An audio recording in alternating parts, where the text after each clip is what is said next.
All right, so I think we're all good to go. So I wanted to share a couple other features that we have on the Zoom webinar.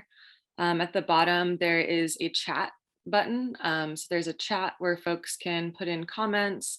We'll do a couple of quick brainstorms. So if folks want to open that up so they can participate in that, that'd be great. There's also a Q&A box that's not on my screen, but you should see it at the bottom as an icon. I'm going to ask that most questions get held till the end. That way we can make sure that we don't miss anything and we get through all of the content. So go ahead and use that feature if you want to, and then we'll look at them at the end, and feel free to put them in English or Spanish. Also, this webinar is being recorded, so if you need to run to the bathroom, get a drink of water, and you missed part of it, it'll be available on the Community Food Bank's YouTube page afterwards. So don't worry if you miss a chunk, all of the information will still be available.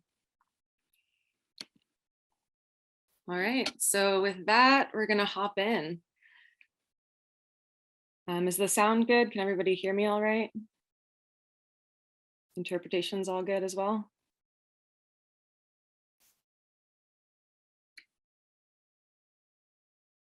I'm going to assume that no one responding in the chat means that we're all good. But if any issues come up, please feel free to type in the chat. And we have Libby here as tech support, and they can help you out.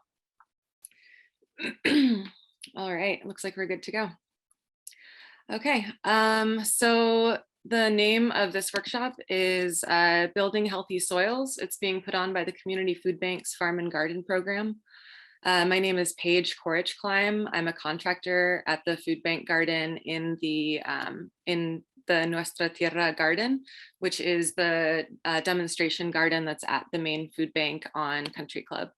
And I'll talk a little bit more about what we have to offer in that space towards the end when we go over resources.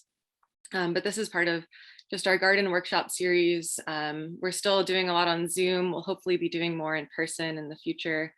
But for now, we're still online, and that's where we're at. So our agenda for the day, we're going to go over why it's important to build soil. We'll talk about what soil is, go over soil texture and structure, dive in a little bit to soil pH and soil chemistry. And then once we've kind of defined what healthy garden soil is, we'll talk about how you can build that at home in your own garden.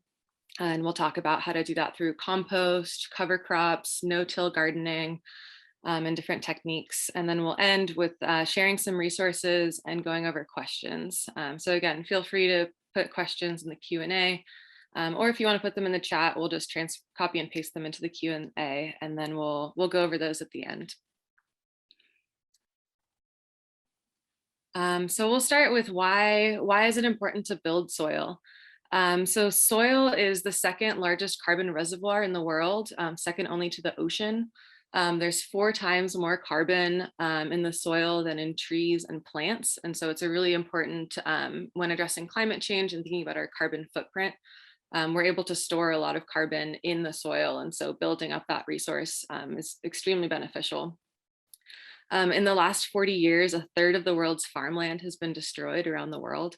And so there's just been a lot of degradation of soil through over-tilling, using a lot of synthetic fertilizers. And so this workshop, we're going to kind of talk about more sustainable practices and how you can not rely on tillage and a lot of inputs and still have a really successful and bountiful garden, and really work with the land and with the soil to do so. So to start, I kind of want to ask about what folks think of when they think about desert soil and garden soil. I also want to give a little caveat. I know it's called Building Healthy Soil, and a lot of our curriculum was kind of laid out as what is desert soil and what is healthy soil. And I kind of want to push back on that because desert soil here, especially in the Sonoran Desert, is a really amazing, healthy resource. It supports a lot of life. But I will acknowledge that it is different than what we would want to grow vegetables. But I kind of want to push back on the idea of there's like bad desert soil and good garden soil, and that one is healthy and one isn't. They're actually both can be really healthy, but our desert soil isn't very suitable for growing vegetables. So if folks want to pop in the chat what they think of when they think about desert soil first. So when you're thinking about kind of the land that we're on here in Tucson, and like the dirt under our feet, like how would you describe that? What does it look like? What does it feel like? What are some of the characteristics? And if folks want to just type into the chat, desert soil equals concrete. Yeah, yeah, there's desert concrete, kind of that layer that you get that's super compact, has rocks over it. Crunchy, yeah, it's a lot of like hard material. Let's see what else we got.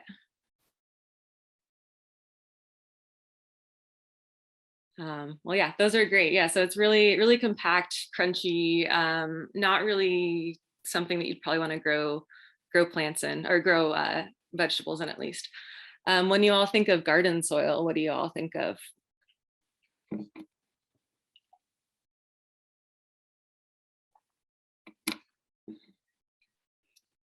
All right, so we've got, it's soft, it smells good. Bounties, I'm gonna assume that movie's brownies, yeah. It's moist. Yeah, so all of those things. Worms, definitely love worms. I think some people might know that about me. Yeah, so desert soil versus garden soil are pretty different. So on the left, we've got a picture of some cryptobiotic soil. And then on the right, we have some really fresh, beautiful, dark garden soil. I see Libby with a question, but I can't see what the question is. Oh, no, it's a worm emoji. I'm sorry. Oh, yeah, a worm. That's perfect. Cool.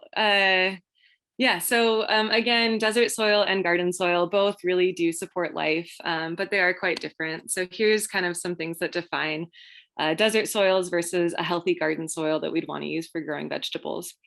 So desert soils tend to have pretty low populations of microorganisms. There's not a lot of stuff living there. It's also pretty low in organic matter. A lot of it can be a lot of rocks and minerals, which somebody said that it's kind of like almost like concrete. So a lot of it can be really compacted, and it kind of lacks nutrients. It tends to be low in organic matter. Here in Tucson, we also have, we often have really high pHs in our soil. They tend to be pretty alkaline. Healthy garden soil is defined and characterized by higher populations of microorganisms. It's pretty high in organic matter. Healthy garden soil doesn't have toxins or pesticides in it. It's also really porous and has good tilth and structure. And finally has a balance of nutrients and pH. And we'll talk a little bit about why not only the nutrients, but also the pH are really important for garden soil.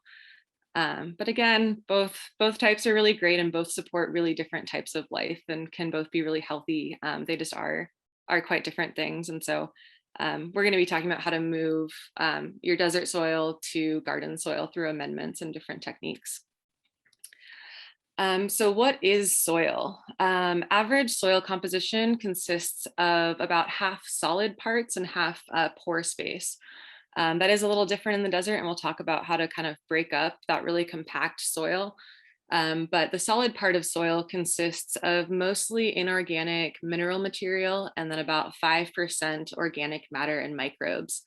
And that chunk of organic matter and microbes is where most of our work in amending the soil and making it healthier is going to be, in that organic matter, and then also in the pore space. So the pore space within soil is filled with air and water. And within the pore space is kind of where that organic matter is able to live and thrive. And so we're going to kind of get into some of that stuff. The organic matter, what we're really looking for is setting up and supporting the soil food web. Within that really tiny chunk of living stuff is a whole ecosystem under our feet. It's an ecosystem full of microbes, worms, fungi, all of these different things that help our plants grow. And so our focus today is going to be kind of defining what the different types of parts of the soil are, the texture and the structure, and then also how we can really support our soil as a living organism to help us grow food. So we'll start by kind of looking at what that mineral content of soil is made up of. So the mineral section is broken down into sand, silt, and clay. And within this little pyramid, we can see the different percentages of those mediums and minerals, and a combination of them gets defined as different types of soil. So that's kind of what we're generally starting at. A lot of soils in the desert tend to have a lot of clay and a lot of sand. And an ideal balance of all of those is a pretty even mix of sand, clay, and silt, and then as well as that organic matter. And that combo of the sand, silt, and clay is referred to as loam. And so that's what we're really looking for our vegetable garden is loam and organic matter. And that's what we're going to kind of focus on. Loam, organic matter, and then also those pore spaces where water and air can flow, as well as that's where kind of all the soil food web life can be supported. So to find out what type of texture and what type of soil you have, there's a pretty cool and simple at-home soil test. It's called the jar test. If you're gonna, this is also a pretty quick overview. If you want to do this, I would definitely recommend looking up more YouTube videos and resources online. And that kind of goes for almost any topic within this presentation. We're going to go really wide and not super deep into all of these topics, but just to kind of give people a sense of what they can do and what there is out there to learn that people can kind of dive into more based on what their interests and needs are. So to find out what type of soil you have at your house, this might help you pick where you want to build your garden. You can do a simple jar test. And the way that you do that is you fill a jar 1/3 of the way with soil and then fill the rest with water and 1 teaspoon of laundry detergent. You're then going to shake that until it becomes like a pretty consistent sludge. And then you're going to set it down and let it settle. And you're going to, after 1 minute, you're going to mark the line where all of the sand has settled. And then you're going to let it sit for 2 hours. And that next layer is going to mark where the silt is. And then you're just going to leave that jar for as long as it takes for the water to clear. And once the water clears, you're going to have this really nice markings and layers of the sand layer, the silt layer, and the clay layer. And that's going to help tell you what your soil is made up of, which can then help you know how best to amend it. I wanted to dive a little bit more into what the different textures mean. So the textures really, and the different soil particles and sizes of the minerals will kind of show how much pore space there is, which can help us determine where we want to put our garden, but it also defines how water is going to flow in that soil. So on the left, we have a small graph that shows the different particle sizes. You've got gravel, sand, silt, and clay. Sand is pretty big. Obviously, gravel's bigger, but if you have sand, there's going to be a lot of spaces between the particles because they're so large. And so if you look on the right-hand side, there is a graphic of how water gets distributed from drip irrigation. So each of those little spots, there's sand, loam, and clay, and it has a little dot that's supposed to represent a drip emitter. And then below it says 0.51 and 2.0 GPH, that's gallons per hour. So this is just kind of illustrating how water flows through those different soil types. So if you have really sandy soil, on the left, you can see the water is just really moving vertically. It's penetrating really deeply and flowing through all those really big pore spaces. On the far right, you can see with the clay, clay is a much smaller particle. And so it's going to kind of block up together, and you're going to get a lot more horizontal movement of water from that drip emitter. And so in the middle is loam, which is our ideal garden texture of the mineral content. And you can see the water is kind of moving. It is penetrating deeply. It's also moving horizontally. And it's just a lot more even distribution of the water through the pore space because it's a good mix of all of those materials. And that having kind of a more even water flow also indicates that that microbes are able to kind of move throughout that space. It also means that roots are going to be able to kind of choose which way they want to grow. They're not going to get blocked by like a big layer of clay, and they're also not going to have all of their water flow away from them really deeply too quickly like you would in just sand. So that's kind of a visual of how we can think about the importance of kind of mixing of all those different minerals and particle sizes. Here's another visual to kind of talk about porosity and water distribution. The left image is kind of a non-porous, non-permeable. Folks mentioned like concrete and super compact desert soils. That's a lot of what we're starting with often. And our goal is to really break up that clay, that caliche. We're trying to push towards having a porous and permeable soil that water can flow through, plant roots can grow through, and have all those pore spaces be connected. You can see the middle one, it's porous but non-permeable. That's going to be a little better, but you're still going to get blockage of water, and it's going to be a lot harder for roots to grow. And so we're really looking for a porous and permeable, kind of fluffy, good mix of materials to grow in. So we're going to briefly touch on some soil chemistry. This is not my strong suit, so if you have a lot of specific questions, I might not be able to answer them, but I just did want to share a little bit of info about it so folks can kind of think about what they need to provide to their plants and how to amend their soils.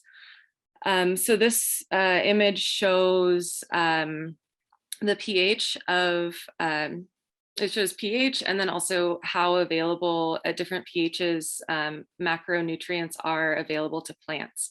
And so you can see in a pretty neutral pH, we've got those bands with nitrogen, phosphorus, potassium, sulfur, calcium. At a neutral pH, all of those plant nutrients are really available to plants. I think often we think that if a nutrient exists in the soil, that a plant can automatically access it. But actually within different pHs of soil, different nutrients become available or not to plants. And so a challenging thing about Tucson is our soils are slightly alkaline. And so you can see they're kind of more from the 7 to 8 or 9 range. And within those more alkaline pHs, it actually makes it so that nitrogen and phosphorus, some of the most important nutrients for plants, become unavailable.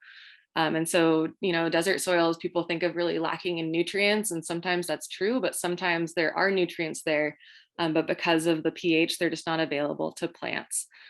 And similarly to the jar test, there are soil pH tests that you can do at home. So you can find out what the pH is that you're working with. And there are also soil conditioners that you can use to make your soil a bit more acidic. Different plants also will prefer different types of soil, like citrus will prefer more acidic soil, and I think tomatoes as well, but we're not going to get into all of that just because there's so many different plants we could talk about. But there are ways that you can, if you're really looking to grow a lot of a single thing, you can condition and build your soil up for that specific plant. But in general, in Tucson, we're going to have to work to bring down the pH of our soils just to make those nutrients more available to our plants. So I did want to dig in a little bit more to some of those main macronutrients. The 3 main ones that you'll often hear about, especially in fertilizers, people refer to as NPK. So that's nitrogen, phosphorus, and then the K stands for potassium. And those are kind of some of the main building blocks of life for plants. And there's a lot more to learn about how all of these things interact. And there's a lot more nutrients that are also important, but these are kind of the main ones that are on almost every bag of fertilizer. So I wanted to just touch a bit on what they do. So nitrogen is probably the most important of all of them. It contributes to plant growth, seed and fruit production. Phosphorus is also really important. It's essential for photosynthesis, and it supports flowering and root growth. And then potassium helps build proteins and fight disease. So I kind of like this little image. It shows nitrogen, just think up. It greens up the plant. Phosphorus reaches down, helps the roots grow. And then the potassium supports like all around well-being. So those are kind of the three main building blocks that we're looking to add to our soil. And we'll talk in the next section about how to do that. So now we've kind of gone over what desert soils look like and what healthy garden soil can look like. So we know that a healthy garden soil has high populations of microorganisms. It has a really booming soil food web with a lot of life in it, an entire ecosystem, maybe worms even. We also know that it's high in organic matter. So it's not just all minerals. It's also got some carbon and nitrogen and all of those other nutrients that plants need. Also, we know that there's no toxins or pesticides. Those are poison to the plant, to the soil food web. Healthy garden soil. We also went over porosity and good tilth and structure. We are really looking for a good mix of salt, clay, and silt to create loam. And we want that for water to be able to flow through, for roots to be able to move through, and all of that. And then finally, the balanced nutrients. So that's those macronutrients, the NPK, but additionally the pH to make sure that those nutrients are available to plants. So now we're going to hop into the second part of the presentation, which is going to be about how to build healthy soil. So these are 7 principles that are pulled, kind of consolidated principles from the book Teeming with Microbes. And that's a book that's available in English and Spanish. And it's a really great primer on the soil food web. It can be pretty technical at times, but it's also pretty accessible. It's written in a way for non-scientists can understand it and get information from it to help build their soil. I do want to start off by saying that building a healthy garden soil is a long and slow process. There's things that you can do early to get a good start, but it really takes observation and care and adjustments over time. Your first year gardening, you might not have a lot of luck, but if you keep at it and keep to these principles, you definitely can have a lot of abundance and grow a lot of amazing food. So we're going to dive a bit more into the principles, but just to give the overview, the first one is eliminate synthetic pesticides and fertilizers. So we definitely don't want to be using pesticides and herbicides in our garden. We also want to think about what we're using around our garden. Tucson has a lot of Bermuda grass that's pretty hard to deal with. And a lot of people do spray for it. But we just want to be aware of where we're spraying and how that might be interacting with our garden soil and how that can just kill the life there. We want to encourage the soil food web. So we want to create like a living ecosystem underground. And we do that by using compost and compost teas.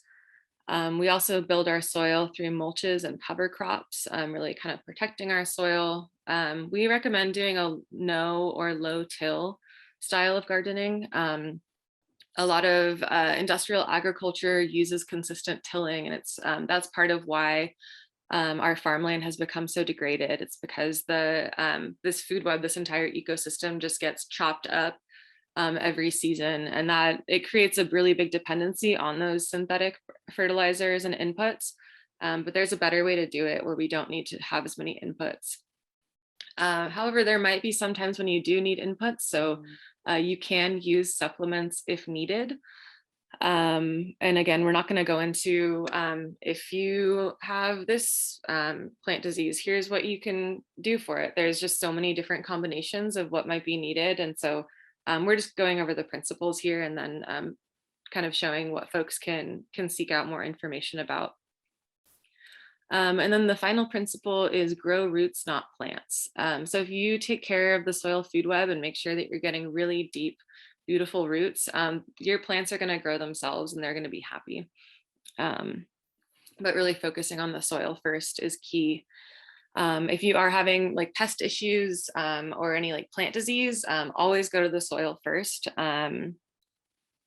That's often you can find like a deficiency or some issue there that will that will help your plants. But focusing on the soil versus focusing on trying to get fast output of plants is really going to give you better luck in the long run.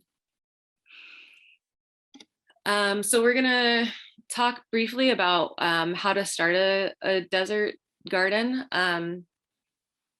So if you're starting just in your backyard, and you don't have like an amended, like a raised bed, or you haven't amended the soil yet, we recommend that you double dig your beds.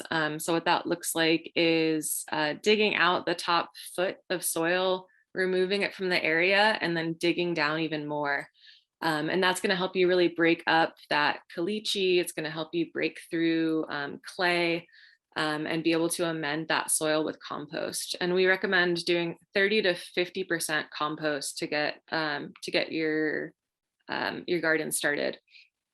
I didn't really touch on this, but I think also depending on where you're growing, it can be worthwhile to do a soil test to test for lead or different toxins. If you're like in a place where there's a lot of lead paint or just different toxins, it just might make sense to test your soil before deciding to grow food there, because there are, if you have unhealthy soil, that can get into your food and cause harm or just be really unsafe.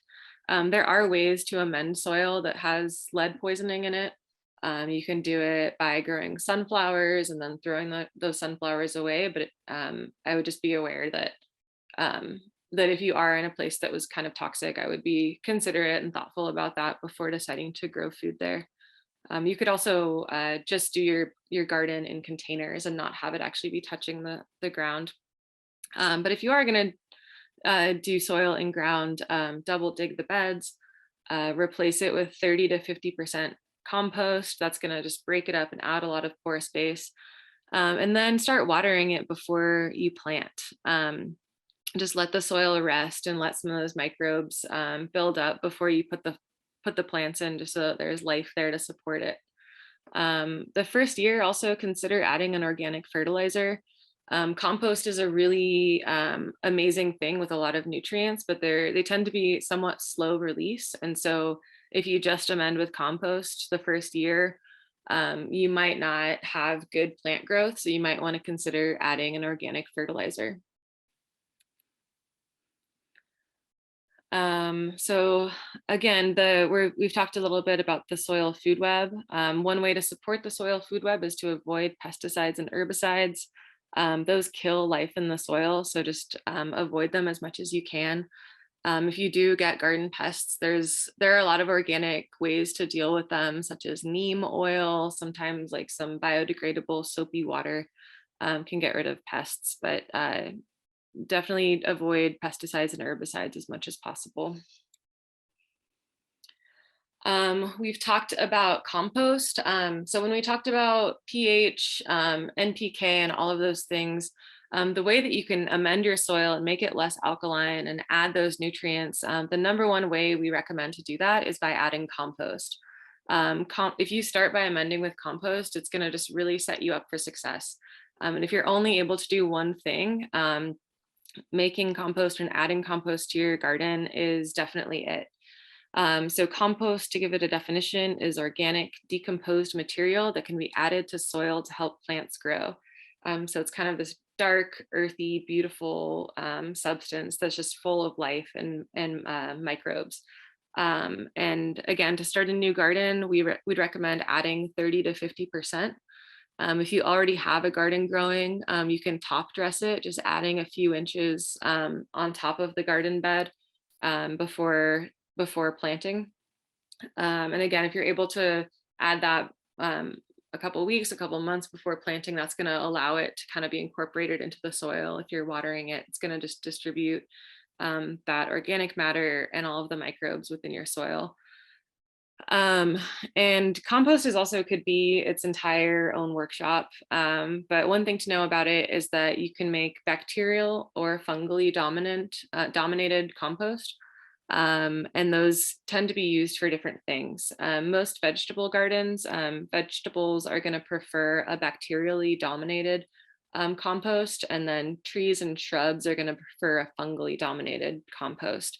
Bacterial ones tend to be made quicker from a hot process, and fungally dominated composts tend to take longer, more like 8 months to a year to finish.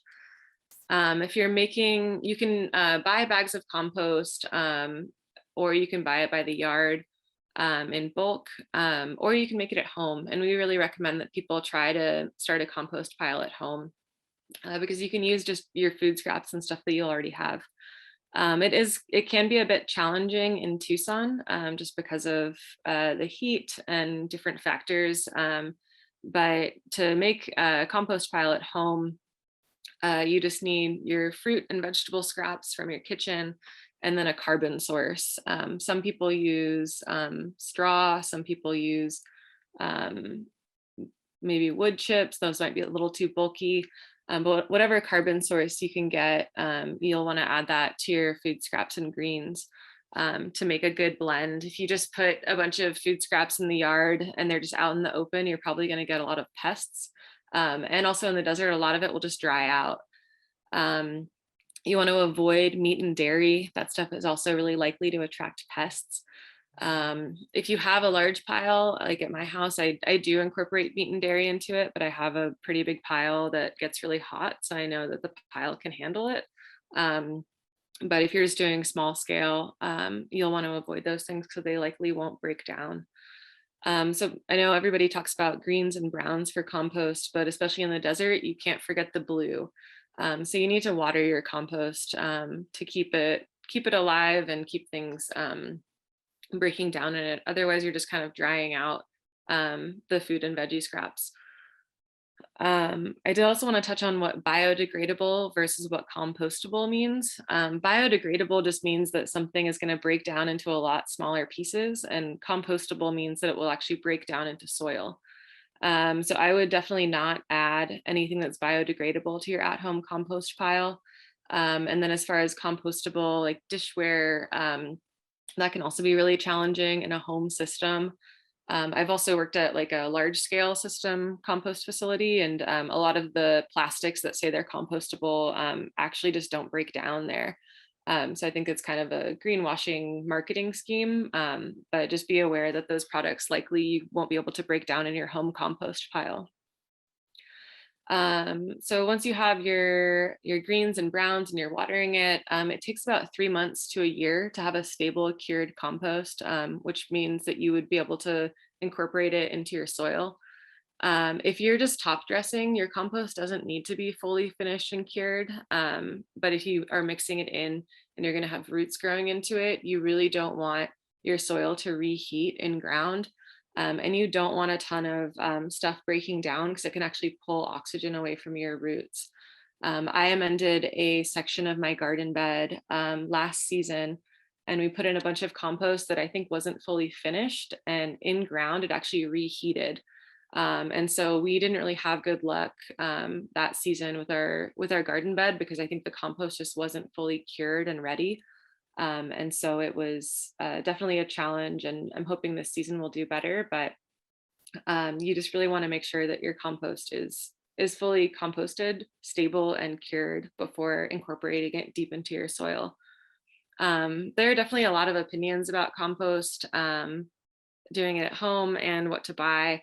I personally start with a large amount of manure, which is, manure mixed with straw, and doing that, I'm able to get it a lot hotter. We also just use gray water to water it, but it does take an amount of work. So if you're interested in that, definitely reach out and we can talk more about it, and hopefully we'll do like an at-home composting workshop in the future. But that's just some tips and ideas about compost and how to make it. Another way to amend your soil is through worm compost. You can, instead of outdoor hot compost, which needs kind of a large amount, you need a yard to do it. It's a longer process. Worm compost is a faster process. You can do it inside in a simple worm bin, which can be like a 10-gallon tub. And we actually sell worm bins at the food bank, as well as like a how-to booklet or zine. And we also did a webinar about worm compost last year that's available on our YouTube page. So if you're interested in doing worm compost, we definitely have resources for you. And worm castings, which is basically worm poop, they're already stable, so they don't need to be cured like normal compost does. Um, it can just be used right away, and you can use less of it because it's a lot more potent. It's a way better fertilizer with more nutrients and microbes than hot compost is. So it's a really great resource for your garden. The one thing about it is worms are pickier eaters than there's more limited thing. You can't put the same things in your worm bin that you can put in your compost pile. In a compost pile, you can put almost any veggie or fruit scrap. In a worm bin, you have to be just kind of aware of the worms, and they breathe through their skin, and so they're really sensitive to things like citrus, or like really spicy foods like peppers, and chilies. They really won't eat that as much. And so that would still need to go in your other pile if you're trying to manage all of your food waste. Definitely a worm bin can be a part of that strategy, but not everything can go in there. Worm compost you can also use to amend. You can mix it with your other compost, and even doing like a 10 to 20% worm compost to whatever other material you're working with is going to really increase the quality of it just by adding a ton of microbes and nutrients that come from worms.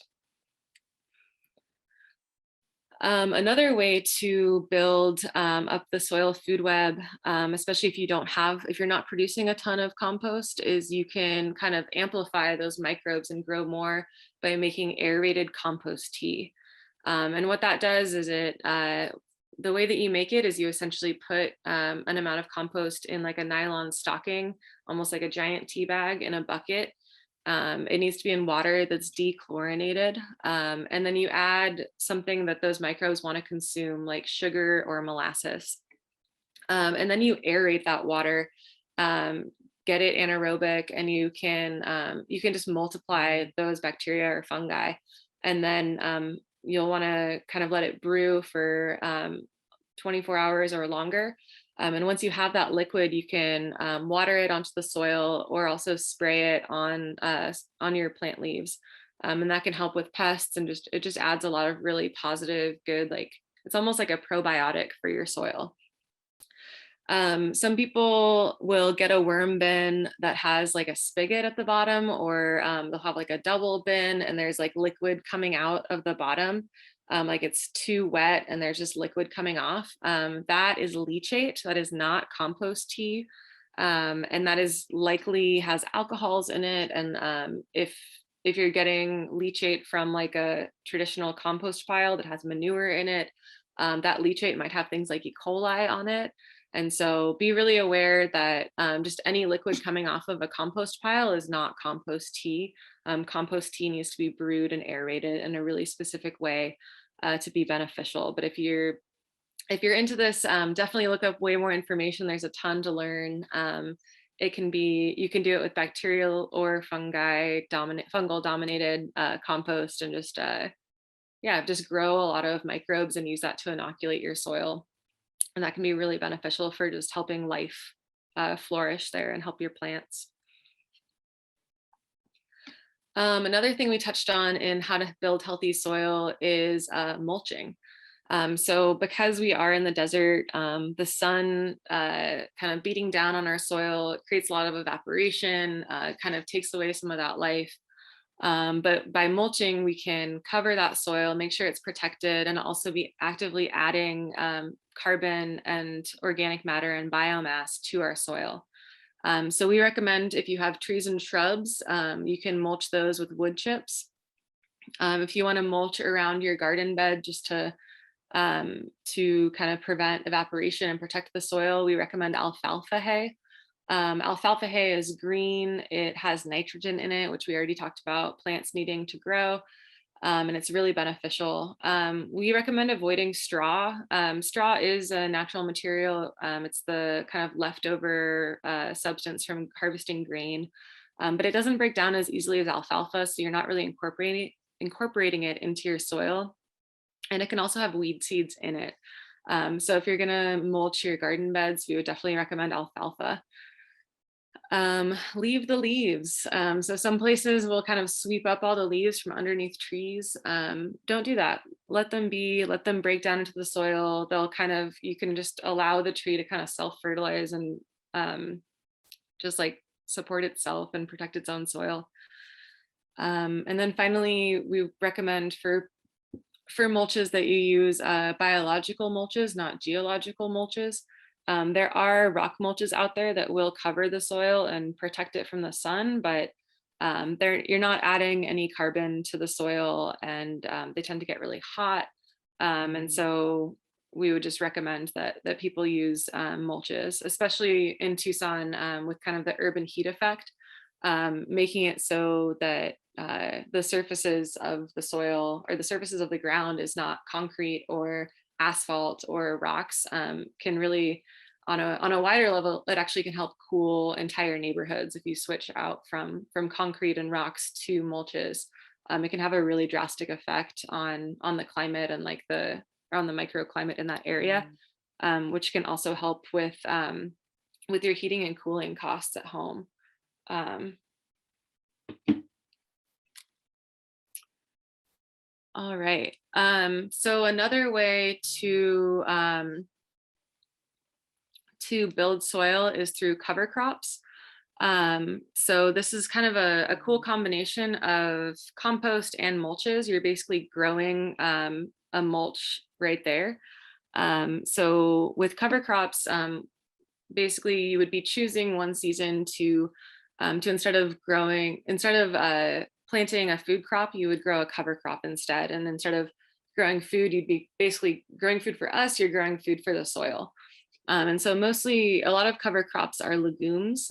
So things like different types of beans, lentils, peas, because what legumes do is they pull nitrogen out of the air and then they store it in their roots on nodes.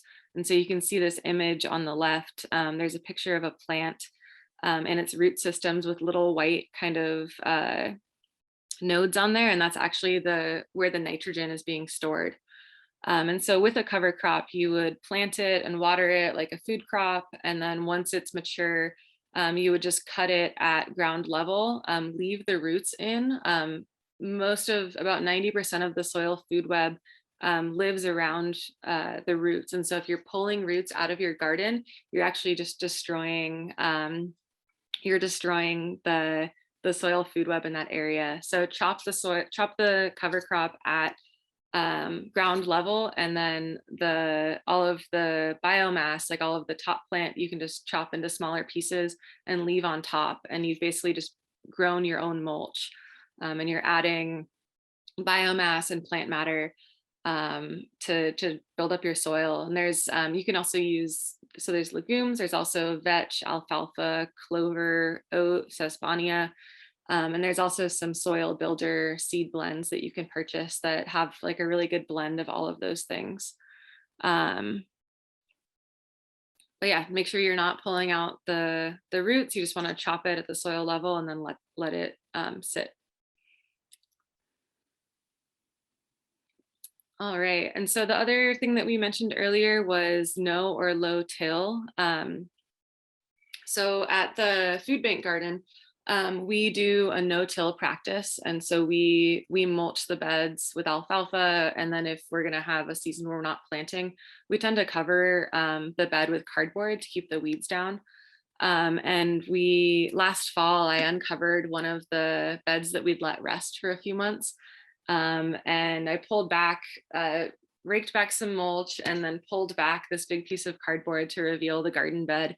And it was just like this dark, beautiful earth. It was full of earthworms. It was full of life. And it just kind of got me thinking about, if we had pulled that back and then just tilled all of it, like broken that all up, we would have just been like chopping worms up, breaking up all of this really beautiful material and just destroying the life that was there.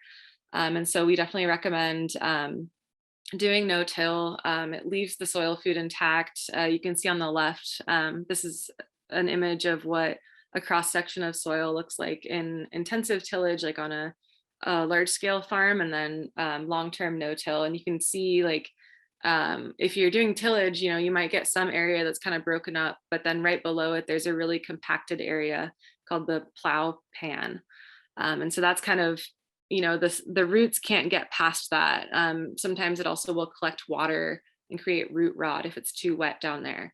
Versus on the right hand side, there's a long-term no-till where there's this network of what's called biopores. So when you just chop at ground level and leave the roots in, those roots then break down and they leave massive pores that new roots can kind of like grow through, or microbes can kind of break down that material. But it leaves that soil food web intact. And so definitely we recommend no or low till, although recognizing that when you're getting a garden going, you definitely do need to dig down and kind of break up some of that really compact desert garden or desert soil to have your desert garden. But no-till is also less work. By adding just top dressing with compost and taking seasons off every once in a while, and maybe rotating sections of your garden with cover crops, you're able to just also do less work and have better results. So we definitely recommend no or low till if you're able to, or once you've started building it up. So those are kind of some of the just main concepts. So I'll just kind of review them of how to build healthy garden soil. So we're eliminating synthetic pesticides and fertilizers. We're trying to not be reliant on those things. And we do that by encouraging the soil food web, just really building up that ecosystem, all of those microbes and organic matter. And we encourage that by using compost and compost teas, whether that's compost that you buy, compost you make, or worm compost. And then, yeah, we're just using that to add organic matter and add microbes and different microorganisms. We're using mulches to protect our soil from evaporation and from the heat of the sun. We're using cover crops to, push those roots down, open up pore space and bring nitrogen in from the air. We're doing low or no till so that we can really allow that soil food web to flourish and build itself up and create its own little world that we're not trying to disturb. And we're going to use supplements if necessary. So if we're noticing consistent problems with our plants that we're able to attribute to the pH or to a lack of nutrients, by all means, we recommend trying to address the problem with compost.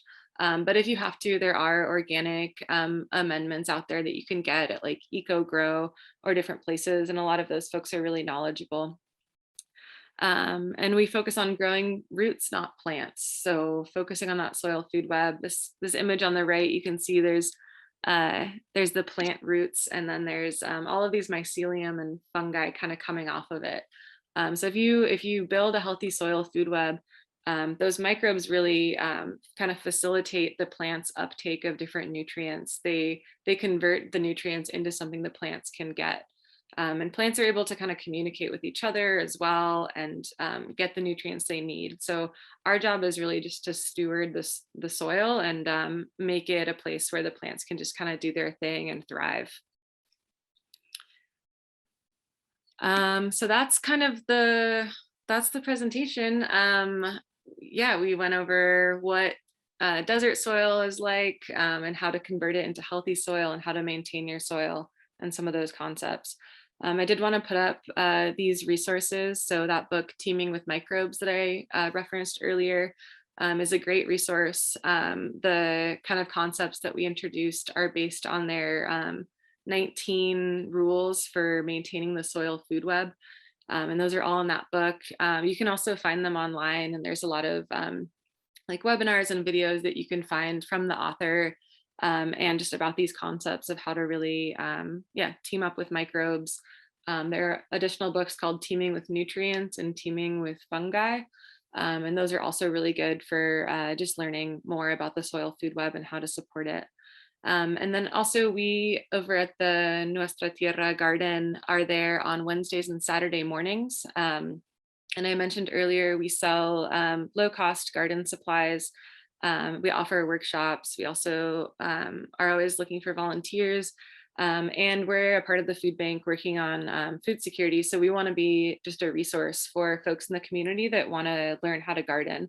So if you have questions, if you want to learn more about composting, please stop by on Wednesdays and Saturday mornings. The schedule depends on the season. Right now in the winter, we're there from 8 to noon, but once it gets hotter, we'll be there from like 6:37 to 9 or 10. Feel free to email us for the hours. We also sell low cost garden supplies. We have compost, a potting soil mix, organic fertilizer, worm castings, worms, self-watering containers, and more. We just had a plant sale and we still have more plants. So if people are looking to put in their warm season veggies, you can feel free to come by. But yeah, please come by and talk to us, and reach out if you have questions. If you're having trouble in your garden, the folks that I work with are extremely knowledgeable and have been gardening in Tucson for a really long time. So we're definitely here to help, and please don't hesitate to reach out. So now I'm gonna go ahead and open it up for questions. So I don't see any open questions in the Q&A. I know I also just kind of blasted through a lot of information, but are there any questions? So it says, thank you. Are any other amendments, vermiculite, coconut coir, peat moss worth considering? Yeah, so we at the garden, we make a potting soil mix that has vermiculite, perlite, coconut coir. We don't do peat moss. I think there's some kind of like ethical issues with sourcing it from what I understand. So we prefer coconut coir. So you definitely could add, I think especially if you had a really clay heavy soil, you might want to add vermiculite or perlite, which is more of like a tiny pebble to kind of create pore space and open up the soil. Coconut coir as well is a great thing to amend with. Yeah, so we do sell a potting soil mix that is vermiculite, perlite, coconut coir, a little bit of fertilizer and compost. And so you could also use that like in beds, but you also could just use compost.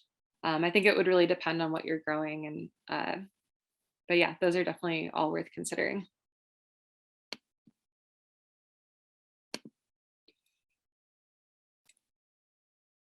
I think perlite and vermiculite are a little hard to source right now, though. I think a perlite mine closed recently, so we've been having trouble finding it.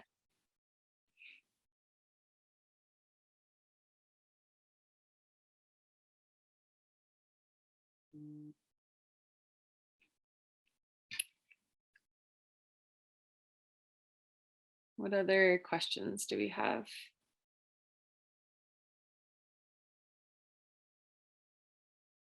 I guess also with coconut coir is a really great is a great thing to add to your soil because it'll hold moisture, but in a way that's a lot like a sponge where the moisture will be there, but it kind of just adds to the moisture content of the soil. It can really like hold that there for the plants to access.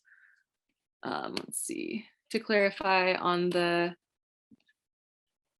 30 to 50% rate of compost, is that mixed back into the soil that is removed? Yeah. So you would remove a bunch of soil, and then you would yeah, the mix that you would try to put back in would be 30 to 50% compost and the soil that's, or the dirt that's already there. Yeah, so you'd mix the two in, and you can do that by just doing like one shovel, and then kind of trying to mix it all in the bed with like a pickaxe or something. Here another one. What's the best way to add worms to your garden, and what's up with the bucket in the center method? So adding worms to your garden is kind of an interesting one. The compost, so the worms that we use for compost are called red wigglers, and they don't really red wigglers don't like to live super deep in soil. They like to live on the top like 5 to 6 inches, and they like it to be really wet. They want to have a lot of food. There's other earthworms like European night crawlers that will live deeper in your soil and do better. If you want to add worms so there looks like there's a question, what's up with the bucket in the center method?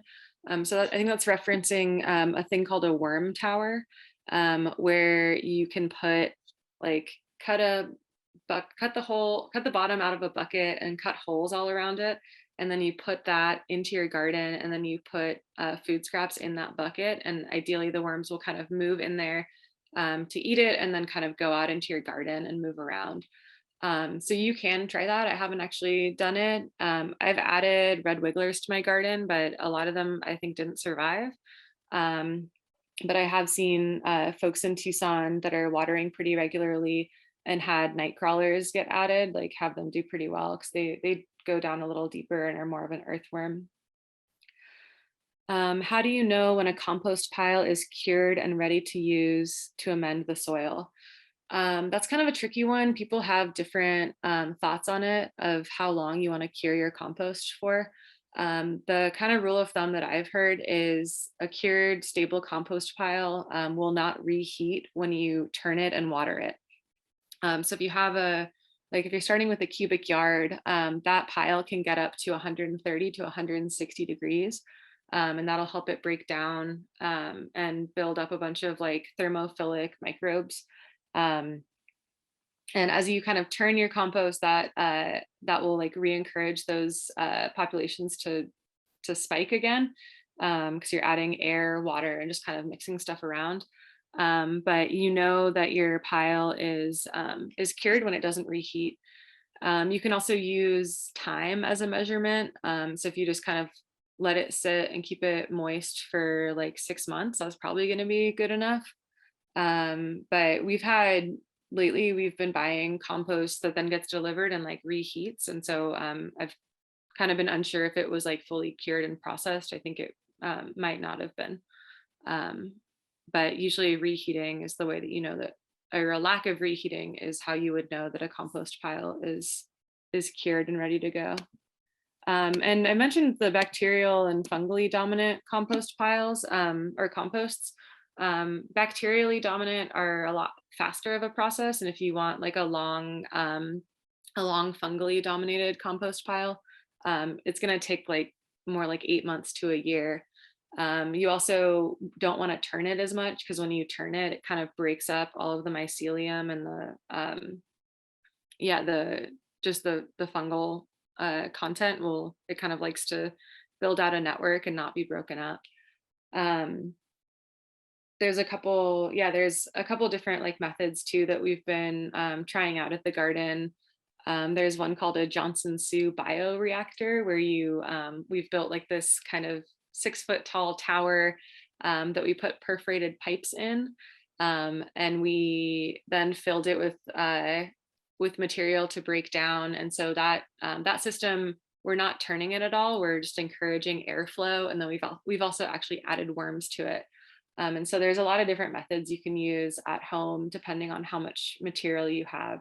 And feel free to come by to the garden and kind of see the systems that we have, and talk through what might work best for you at home. And then Thermo Rock and Chandler sells perlite. That's a great lead. I will definitely write that down. Thank you.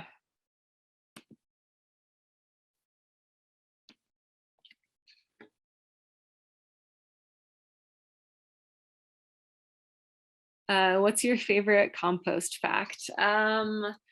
So I don't even know if I can, I'm not sure I can come up with a favorite. Yeah, I think that compost is a really amazing thing. About 40% of our food in this country goes to waste. And we just have a massive issue in our food system. And diverting food out of landfills and composting it instead is just helping like put back into the earth like what we're taking from it, and like going into more of a regenerative mindset with agriculture. I think an interesting compost fact, or an interesting food waste fact, is that about half of the United States produce that comes up from Mexico comes through the Nogales port. And a lot of the food that then doesn't pass inspection or will go bad by the time it can get to the grocery store just gets thrown away there. And so the landfill in Rio Rico is actually the most methane rich landfill in the country because there's just constantly semi trucks full of produce dumping food waste there. And so there's a lot of programs in Nogales doing food rescue. But I think there's a really big opportunity to divert food waste from landfills and use that as a resource. And so I think that's my favorite compost fact. But I think also in looking at that, you could build a large industrial composting facility there. Also for like a lot of cities are moving towards that, but I think kind of the many small grassroots backyard and community-based solutions I think are a lot more effective at not just diverting food waste, but also getting people talking to each other and growing food together and building soil together. And I think compost can just be so much more than just the biology of it. I think it can be something that really brings people together and creates a beautiful thing. It's also just really fun to put a thermometer in a compost pile when it's really cold outside and see that it's 160 degrees. And there's systems where you can put tubing or hoses kind of snaked through a compost pile and actually use it to heat water. So I've seen that be used to heat like showers on like an organic farm. They were heated by compost, or I've seen systems for like an outdoor bathtub or hot tub where the water is heated by compost. So that's maybe just an opportunity or a fun thing for compost. I don't know if that's a fact, but those are some exciting things that came to mind.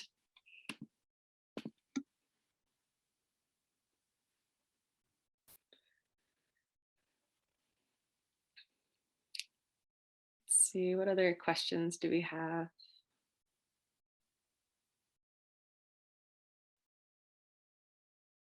I feel like I came up with a ton of questions even just making this presentation. There's so much more to learn about soil biology and microbes and compost. So yeah, I guess we'll wrap it up. But I just wanted to thank everybody for coming and really encourage folks to think about how they're gardening and how they can incorporate some of these ideas.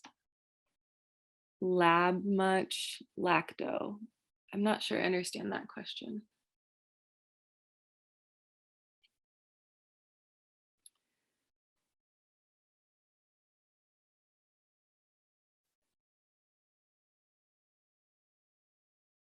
David, are you able to clarify your question, or do you want to email us more and we can talk after the presentation?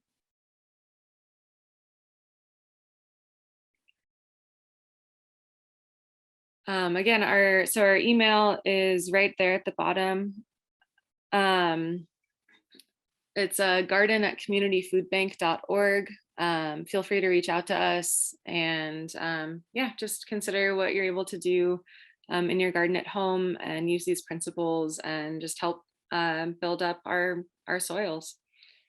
Thank you all so much for being here. And David, I'll look out for your email. Thanks for coming.